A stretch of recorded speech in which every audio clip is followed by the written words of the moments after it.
അനുദിന വിശുദ്ധർ ഡിസംബർ 24 വിശുദ്ധ എമിലിയാനയും വിശുദ്ധ ടർസില്ലയും.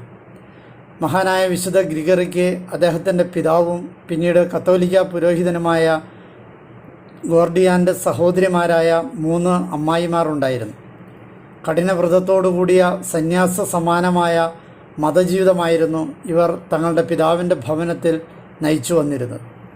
ടർസില്ല, എമിലിയാന, ഗോർഡിയാന എന്നായിരുന്നു ഇവരുടെ 3 പേരുടെയും പേരുകൾ. ഇവരിൽ ടർസില്ലയും എമിലിയാനയും തീക്ഷ്ണമായ ഭക്തിയിലും കാരുണ്യത്തിലും രക്തബന്ധത്തിനും മേലെയുള്ള ഐക്യത്തിലായിരുന്നു.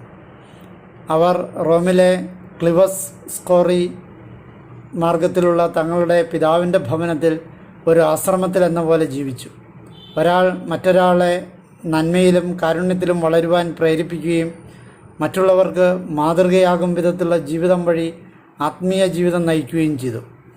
ഗോർഡിയാന അവരോടൊപ്പം ചേർന്നുവെങ്കിലും നിശബ്ദ ജീവിതം സഹിക്കുവാൻ കഴിയാതെ മറ്റൊരു ദൈവവിളി തിരഞ്ഞെടുത്തു. അവൾ അവളുടെ സൂക്ഷിപ്പുകാരനെ വിവാഹം ചെയ്തു.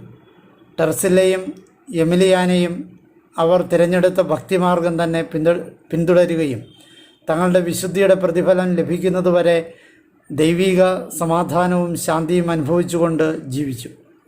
വിശുദ്ധ ഗ്രിഗറി പറയുന്നതനുസരിച്ച് വിശുദ്ധ ടർസില്ലയെ അവളുടെ മുത്തച്ഛനും മാർപ്പാപ്പയുമായിരുന്ന വിശുദ്ധ ഫെലിക്സ് ഒരു ദർശനത്തിൽ സന്ദർശിക്കുകയും സ്വർഗത്തിൽ അവൾക്ക് വേണ്ടി ഒരുക്കിയിട്ടുള്ള സ്ഥലം കാണിച്ചു കൊടുത്തുകൊണ്ട് പറഞ്ഞു, വരൂ, ഞാൻ നിന്നെ പ്രകാശത്തിൻ്റെ വാസസ്ഥലത്തേക്ക് സ്വീകരിക്കാം. ഉടൻ തന്നെ അവൾ ബോധരഹിതയായി കിടപ്പിലായി. അവളെ കാണുവാൻ അവൾക്ക് ചുറ്റും തടിച്ചുകൂടിയിരുന്നവരോട് അവൾ വിളിച്ചു പറഞ്ഞു, മാറി നിൽക്കൂ, മാറി നിൽക്കൂ, എൻ്റെ രക്ഷകനായ ക്രിസ്തു വരുന്നുണ്ട്. ഈ വാക്കുകൾക്ക് ശേഷം ക്രിസ്തുമസിൻ്റെ തലേ ദിവസം രാത്രിയിൽ അവൾ തൻ്റെ ആത്മാവിനെ ദൈവത്തിൻ്റെ കൈകളിൽ സമർപ്പിച്ചു.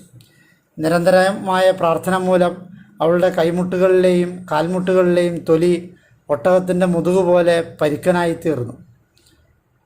കുറച്ച് ദിവസങ്ങൾക്ക് ശേഷം അവൾ എമിലിയാനയ്ക്ക് പ്രത്യക്ഷപ്പെടുകയും വെളിപാട് തിരുനാൾ സ്വർഗത്തിൽ ആഘോഷിക്കുവാൻ ക്ഷണിക്കുകയും ചെയ്തു. എന്നാൽ എമിലിയാന ജനുവരി 5 മരിച്ചത്. 2 പേരും അവരുടെ മരണദിവസം നാമകരണം ചെയ്യപ്പെട്ടു. റോമൻ രക്തസാക്ഷി സൂചികയിൽ ഡിസംബർ 24 ഈ വിശുദ്ധയുടെ നാമഹേതുക തിരുനാൾ.